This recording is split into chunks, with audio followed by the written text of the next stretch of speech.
বড়ো চুক্তি স্বাক্ষৰিত হোৱাৰ পিছত কিছুদিন আগতে আমি NLFBৰ বিভিন্ন গ্ৰুপৰ 4,203 গৰাকী যুৱকক পুনৰ সংস্থাপনৰ আমি ব্যৱস্থা কৰি দিছো আৰু আজি এটা বছৰৰ ভিতৰতে আমি আকৌ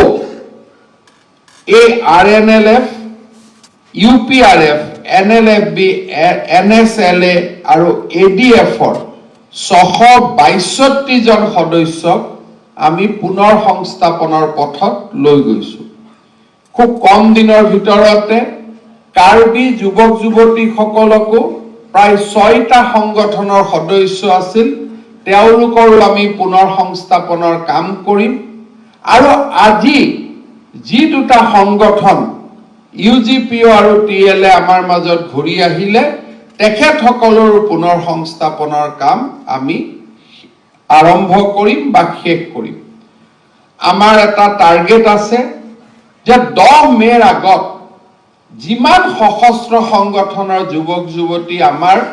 মূল খুঁটিলৈ উভতি আহিছে তেওঁলোকক পুনৰ সংস্থাপনৰ ব্যৱস্থা কৰি দিয়ে যাতে তেখেতসকলে যিকোনো এটা সৰু ব্যৱসায় হাতত লৈ তেওঁলোকে ৰাষ্ট্ৰ জীৱনৰ মূল খুঁটিত মিলি যাব পাৰে